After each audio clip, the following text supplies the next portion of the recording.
ইউনূস সরকারের আদৌ কি সদিচ্ছা রয়েছে? বারবারই চিন্ময় কৃষ্ণ দাস তার যেদিনকে শুনানি পড়ছে একের পর এক ঘটনা এবং বারবার তার শুনানিতে একদিকে তার জামিন খারিজ এবং তার হয়ে কোনো আইনজীবীকে দাঁড়াতে দেওয়া হচ্ছে না। এই পরিস্থিতিতে তার আইনজীবী রবীন্দ্র ঘোষ তিনি এবার প্রশ্ন তুলছেন, যেভাবে আন্তর্জাতিক মহলে একেবারে সাড়া পড়ে গিয়েছে এই ঘটনায় এবং বছরের পর বছর ধরে যাতে সন্ন্যাসী চিন্ময় কৃষ্ণকে বন্দী রাখা যায় তেমনটাই চাইছে ইউনূস সরকার। বিচার ছাড়াই তাকে বন্দী রাখতে চাইছে এরা। আর এই ঘটনায় কিন্তু একেবারে আন্তর্জাতিক মহলে প্রভাব পড়ছে এমনটাই বলছেন তার আইনজীবী। সমীরণ পাল আমাদের প্রতিনিধি রয়েছেন আমাদের সঙ্গে। সমীরণ, শারীরিকভাবে রবীন্দ্র ঘোষ খুব একটা সুস্থ নন, তিনি এসেছেন এখানে চিকিৎসার জন্য, কিন্তু কি বলছেন 2রা জানুয়ারিতে যে শুনানি রয়েছে সেখানে কিভাবে আইনি মোকাবিলা করবেন? দেখো, রবীন্দ্র ঘোষ তিনি আইনজীবী এবং বাংলাদেশের সুপ্রিম কোর্টের আইনজীবী। তিনি ভারতে এসছেন চিকিৎসার জন্য। মূলত তার শারীরিক অবস্থারও যথেষ্ট অবনতি হয়েছে। তার হাঁটুতে যে অস্ত্রোপচার হয়েছিল সেখানে তাকে আরো চিকিৎসার জন্য আরো কিছুটা সময় ভারতে থাকতে হবে। সেক্ষেত্রে তিনি আশঙ্কা করছেন যে আগামী 2 তারিখ যদি তিনি নাও থাকতে পারেন সশরীরে চট্টগ্রাম আদালতে, তিনি তার যাতে আইনজীবীরা এই চিন্ময় কৃষ্ণ প্রভুর জামিনের জন্য আদালতে জোর সওয়াল করতে পারেন, তিনি তার পরিকল্পনা ইতিমধ্যেই শুরু করেছেন। যেটা দেখা গেছে বিগত দিনগুলোতে চট্টগ্রাম আদালতে আইনজীবীদের সওয়াল করার ক্ষেত্রে একটা বাধা তৈরি হয়েছিল। চট্টগ্রাম বার অ্যাসোসিয়েশনের পক্ষ থেকে কঠোরভাবে বিরোধিতা করা হয়েছিল এবং সেক্ষেত্রে দুদিন চট্টগ্রাম আদালতে গিয়ে হেনস্থার শিকার হয়েছেন এই বর্ষিয়ান আইনজীবী।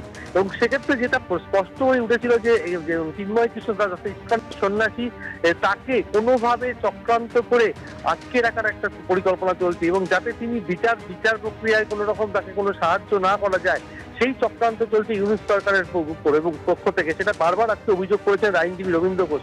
দিনের পর দিন তাকে জেলবন্দি করে রাখার চক্রান্ত করছে ইউনূস সরকার।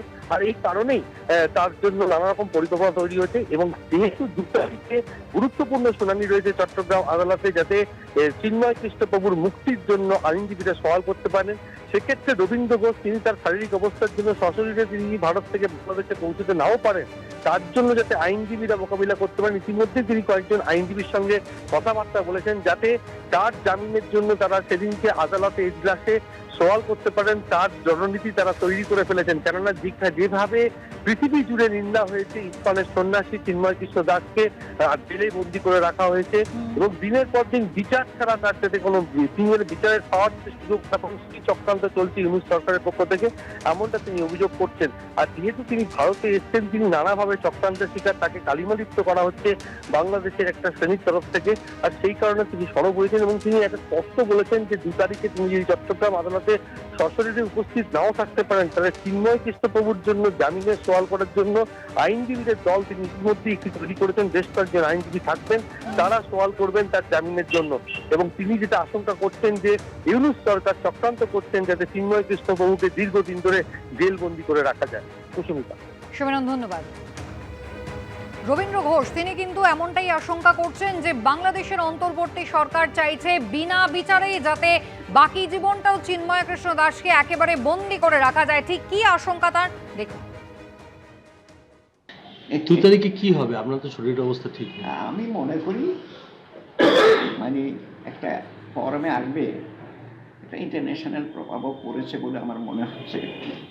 আর চিন্ময়বাবু তো ভালো কাজ করেছে দেশের জন্য, মানুষের জন্য। তো উনি জেলখানায় থাকবে কেন? ওনার সঙ্গে লয়াররা জেলখানায় থাকবে কেন? তার কারণ হলো ওনাকে নিবৃত্ত করা, মানে মানবাধিকার কর্মী বা অন্যান্য যারা লয়ার আছে নিবৃত্ত করা, যাতে করে মামলাটা পরিচালনা করতে না পারে। তারা মনে করেছে যে বছরের পর বছর তাকে জেলখানায় রেখে দেবে উইদাউট এনি বিচার, মানে যারা আমরা যেটা বলি জুডিশিয়াল ইন্টারফিয়ারেন্স থেকে যাতে বিরত রাখা যায়।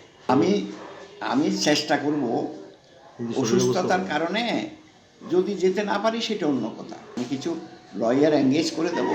আমার মূল কথা হলো আমরা লড়েছি যখন লড়বই।